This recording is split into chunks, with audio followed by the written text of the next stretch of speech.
Hi everyone, it's Jess here from Hello Future. We hope that you and everyone at home are doing well and keeping busy. Over the next couple of weeks we've got some videos and activities coming out for you to follow along at home. Each week's going to have a theme, and this week's theme is communicating confidently.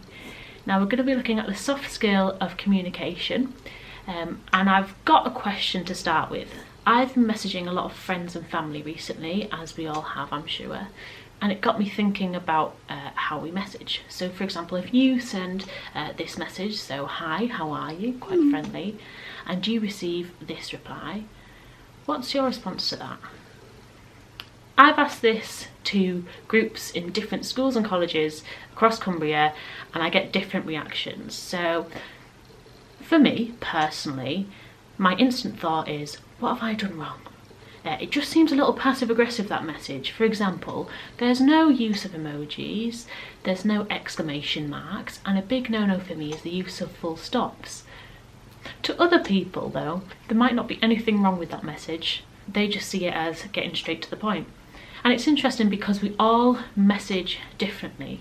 For example, you might be someone who responds solely in GIFs or uses way too emojis or exclamation marks, or you might know that one person who instead of sending one big message sends lots of little messages at once, which only goes to show how we all express things differently and we all interpret things differently. Have you ever heard the phrase, you cannot not communicate? So Paul Watzlawick, who was a psychologist, said this, and what it means is that we're communicating all the time. Even if you're not saying words or speaking verbally, you're still communicating something. For example, only 7% of what we communicate is through spoken word. 38% is through voice and tone, so that's the way that you say something. And an overwhelming 55% of that is your body language. For example, you might be paying attention to the words I'm saying now, but you're also taking in the hand gestures I'm using, whether I'm looking into the camera or whether I'm looking at my notes here. You're also taking into account my voice and my tone. So we're communicating in lots of different ways, not just through the words that we speak. So what does this mean for us? If we are communicating all the time, it means that this is a skill that we're developing all the time. So think about today alone, what methods of communication have you used? Perhaps with a situation you've had to video call more, or perhaps you've been emailing your tutors or teachers, and it just gets you thinking that there's always ways to practice your communication. So we've put together an activity that's going to help you assess your communication strengths and also your areas for development. And what you'll need is a piece of A4 paper and some colouring pens. On this piece of paper you're going to draw 4 lines like this, all meeting in the middle, which will give you almost a wheel with 8 little sections. So for each section, what you want to do is write down one of your communication skills. So it might be a way that you communicate, or it might be one of your strengths that you've noticed, or it might be something that you want to get better at. So for example, on these sections I've written eye contact, one-to-one interviews, your presentation skills, have you ever had to do any group work in school, phone communications, and I'm thinking about answering the phone formally, how comfortable are you with that?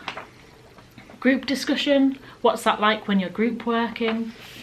Formal written communication, so for example, writing cover letters for your CVs or something like that. Active listening and explaining is one I put down, so how good are you at explaining things to people? So this is a radar chart, and what you need to do with it is use a colouring pen to assess how confident you are on that skill. So for example, you'll colour more towards the middle if there's still areas for development, or if you feel you're maybe not so good at that skill. But if you feel really confident on it and it's one of your key strengths, colour outwards towards the edge. So by the end you'll end up with something that looks a bit like this. All different shadings, and they're all different levels, but it's just a visual way to look at some of your communication skills and where your strengths are, but also where are those focus areas and how can you practice those. Knowing that we're communicating all the time and it's a skill that you can practice all the time, think about which areas you want to get better at, so that when it comes to those interviews for university places, for apprenticeships, you can list off your key communication skills and how you've practiced and developed those. And it's important to take moments like this to reflect on your skills and your strengths and which areas you want to develop, because you can only get better with practice. And when it comes to those interviews or to your personal statements, you're confident knowing what your unique and individual skills are. We hope you enjoyed that activity at home, and we'd love to hear how you found it, so do leave us a comment or send us a picture of your radar chart. Myself and the rest of the Hello Future team are here and ready to help with any of your questions or concerns about higher education. So do send us a message on Instagram, Twitter or Facebook at Hello Future CCOP, or visit our website, which is www.hellofuture.ac.uk. We can't wait to see you soon, but until then, take care, and wishing you all the best from myself and the rest of the team.